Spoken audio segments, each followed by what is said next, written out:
Quería preguntarle, gracias por esperarnos. Quería preguntarle, ¿usted lo conoce bien, Alberto Fernández? ¿Lo llamó en estos días para consultarlo por alguna decisión económica, para el rumbo de la economía? No, no. No hace mucho que no lo veo. Quizás desde hace 10 años. Ah, ¿y cómo lo está viendo entonces desde afuera? Bueno, a mí me gusta mucho lo que él decía cuando comentaba las políticas de Cristina, hasta un año antes o hasta antes de que Cristina lo eligiera como el candidato del Partido Justicialista. Cada vez que lo veía en televisión coincidía con lo que él decía. Después cambió bastante, ¿no? Bueno, yo creo que aceptó un rol que obviamente es muy complicado, pero bueno, yo le deseo suerte, ¿no? Es un hombre inteligente y yo creo que tiene buenas intenciones. Ahora, obviamente que ha sido elegido de una manera y con unos apoyos que le van a complicar, en mi opinión, el manejo de la crisis y en general resolver los problemas del país. Pero yo le deseo suerte. ¿Por qué cree que le van a complicar? Bueno, porque está claro que no tienen una idea consistente, coherente respecto de la historia a través de la cual se llegó a este momento y por lo tanto de cuál es la posibilidad de salir hacia adelante, ¿no? Yo, por ejemplo, creo que si no se vuelve a un sistema de reglas de juego para la economía que inspiren confianza y que hagan que la gente piense que los problemas se van a resolver y en función de eso invierta, trabaje, produzca, etcétera, es muy difícil salir adelante, ¿no? ¿Usted cree que Además, es fundamental avanzar hacia un clima de estabilidad, pero hace 20 años que vivimos con alta inflación, con una gran inestabilidad y, por supuesto, todavía no se ve que tengan ideas claras respecto de cómo se va a recrear un clima de estabilidad hacia el futuro, ¿no? Después que se salga de la crisis esta que ha provocado la pandemia. por lo pronto saldría usted de la cuarentena ya, así como está? Bueno, ese es una cuestión en la cual yo, como muchas otras personas, no tenemos elementos de juicio para pronunciarnos de manera muy contundente. Lo que yo creo es que hay que permitir que la gente pueda trabajar, eso es fundamental. Por lo tanto, todo lo que se pueda hacer para que la gente vuelva a sus puestos de trabajo, para que la gente pueda volver a trabajar y producir, hay que hacerlo. Yo creo que la cuarentena o el aislamiento social, que podría ser también voluntario, fíjense que en Uruguay han logrado buenos resultados a pesar de que no ha habido cuarentena compulsiva, sino una apelación a que la gente realmente se cuide, y si sale, salga con barbijo y por supuesto guardando distancia, no participando en eventos que nucleen a mucha gente, ha dado buenos resultados. Yo creo, por ejemplo, que las personas mayores, como en mi caso y muchos que tenemos, yo tengo 73 años, pero hablando de la gente que tiene de 65 años para arriba, yo creo que si se le dice que se tiene que quedar en su casa, como nos han dicho, la gente va a respetar esa prescripción, esa recomendación. Ahora, que todo el resto de la población que enfrenta menos riesgos no pueda trabajar, es una cosa, en mi opinión, muy grave por las consecuencias económicas, pero más que económicas también sociales que va a tener, ¿no? Porque que aumente mucho el desempleo, que los ingresos o que haya muchas familias que no tengan ingresos, e incluso que haya mucha gente que no pueda ni siquiera ir a hacerse revisar cuando tiene algún tipo de dolencia o algo que en el pasado se trataba rápidamente, es un peligro, ¿no? Hacia el futuro. Pero en fin, estoy hablando de temas que, no, está bien, por eso le quiere que no preguntar... son de mi especialidad, así que a mí no me gusta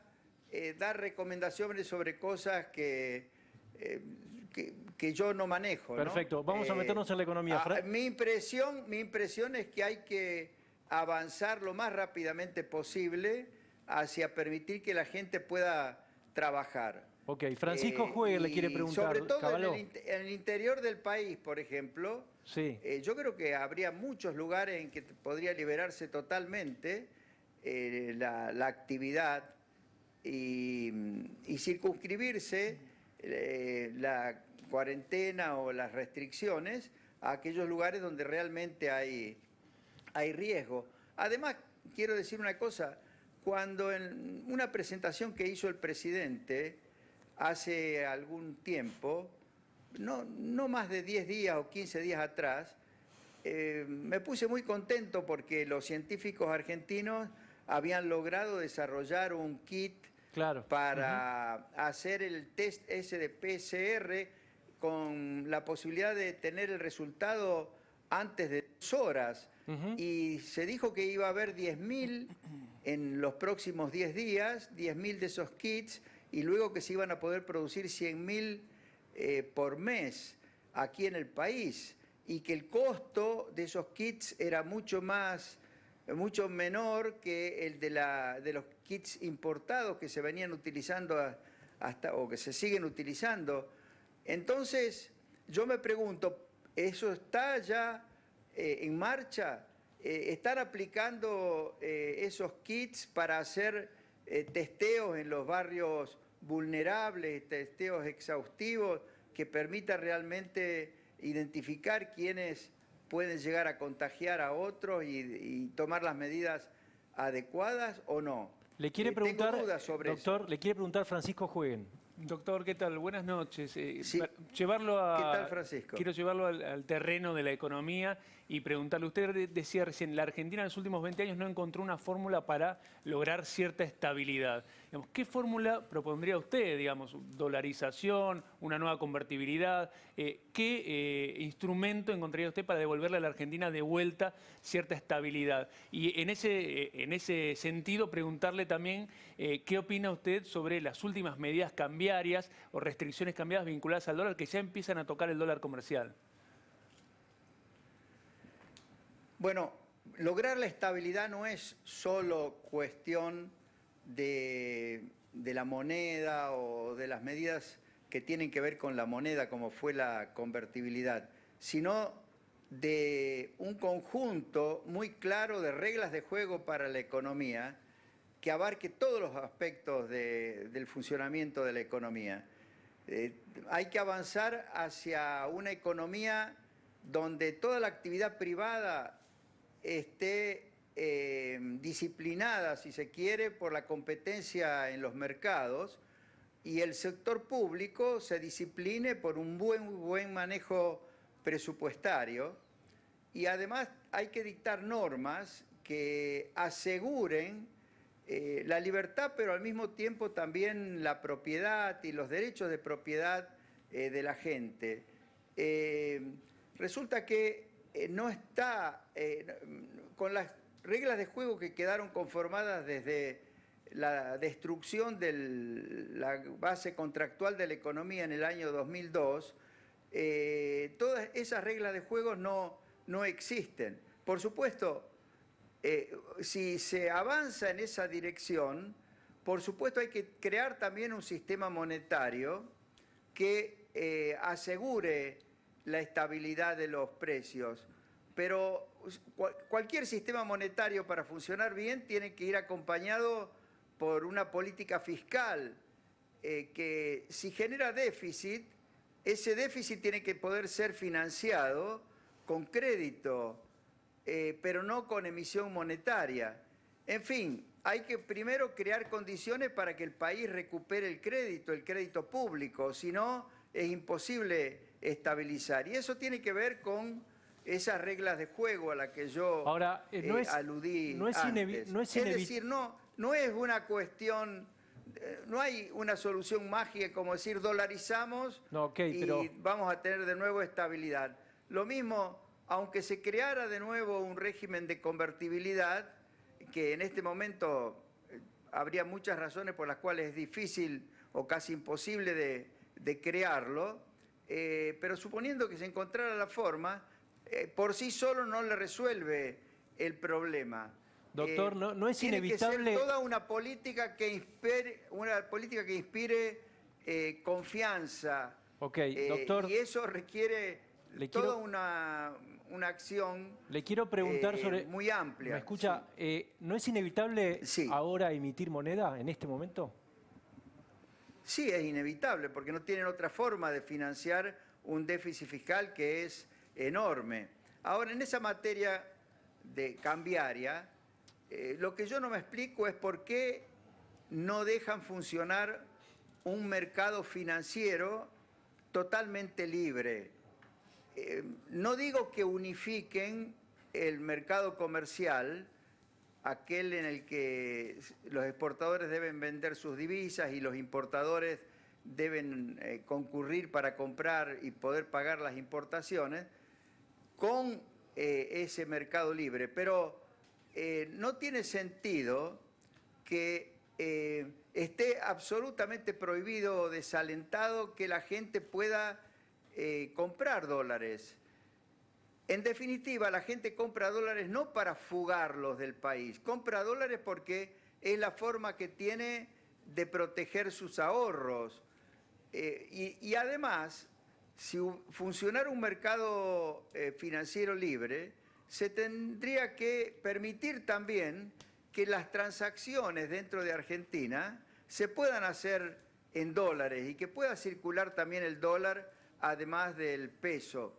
Yo creo que si se avanzara en esa dirección, incluso se podría lograr que haya gente que traiga dólares que tiene en el exterior para ponerlos en circulación aquí dentro del país. Y eso podría ayudar a que no suba tanto el precio del dólar en ese mercado libre. Hernán Capielo le quiere preguntar. Lo que está haciendo el Banco Central ahora, en realidad va a terminar produciendo aumentos en el mercado paralelo, ni siquiera en el del contado con liquidación o el dólar bolsa, muy fuertes. Y eso obviamente va a tener consecuencias negativas para la economía. Doctor, ¿qué tal? Eso en el mientras tanto, pero digo, con este parate económico y ante esta situación de inactividad económica, Cristiano Ratazzi, el presidente de Fiat, acá en el programa, dijo, yo creo que la solución es un plan Marshall. Coincidió con Juan Grabois, que también dijo lo mismo. Yo creo que la solución es un plan Marshall para salir de esta inmovilidad económica en la que nos deja la pandemia. ¿Cuál cree usted que es la solución? ¿Cree que viene por este lado? Bueno, nosotros tenemos, los argentinos, me refiero, no yo, pero si tomamos a los argentinos en su conjunto, tenemos prácticamente un producto bruto como activos, eso que se denominan activos externos netos, son dólares, muchos de ellos líquidos, otros invertidos, pero que no están circulando en la economía argentina.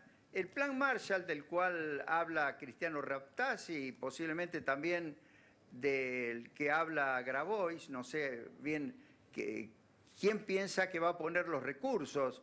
Bueno, los tenemos que poner los propios argentinos, pero para eso hay que crear confianza, hay que lograr que todos esos capitales, todos esos ahorros que los argentinos trataron de proteger comprando dólares, se pongan en circulación en la Argentina, sirvan para financiar inversiones en Argentina, sirvan para conformar el capital de trabajo que van a necesitar las empresas cuando se tengan que volver a poner en marcha al salir de la cuarentena, ¿no? Laura Serra O sea quiere que preguntar. Sí.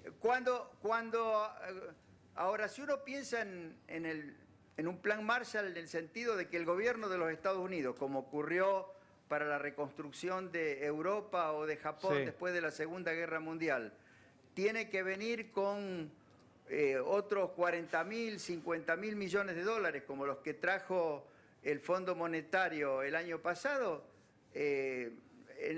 eso es algo utópico, no se va a conseguir. ¿Cómo nos van a dar 40.000 o 50.000 millones de dólares más alguien del exterior si los que tenemos los propios argentinos no nos animamos a volcarlo al funcionamiento de la economía? Por eso aquí la clave está en diseñar un conjunto de reglas de juego de la economía, anunciarlo como un plan, obviamente con un equipo que sepa explicarle bien a la gente y por supuesto con el presidente y su gobierno totalmente consustanciados con esas ideas, de tal forma de que se consiga la confianza de los argentinos. Eso es lo que nosotros logramos en el año 91. Tampoco teníamos, también estábamos en default, teníamos o habíamos tenido muy altos déficits fiscales, todavía teníamos déficits fiscales altos, y sin embargo, con el anuncio de todas las medidas, que no fueron solo la convertibilidad, sino un conjunto muy grande de medidas que yo me encargué de explicar qué sentido tenían y en qué dirección íbamos, bueno, de inmediato se creó confianza. Doctor, todo el capital que se puso a circular en el año 91 y que permitió que no solo conquistáramos de inmediato la estabilidad, sino que la economía creciera ese año 10%, fue fruto de la confianza que se creó. doctor, eso es lo que hay que crear me espera ahora. unos instantes. Quiero dejarle una pregunta para después de un corte brevísimo que vamos a hacer, puede ser, que es si vamos ¿Cómo a ir, no? ¿qué tan lejos estamos de una hiper? Se lo dejo para después. Y vamos al corte con auspicio, Daniel. Sí, te cuento, Pancho, que la noticia destacada en este momento es que YPF le está dando un 15% de descuento en combustibles a todo el personal de salud, tanto médico como no médico. Para acceder al beneficio y para más información hay que ingresar a personaldesalud.ypf.com.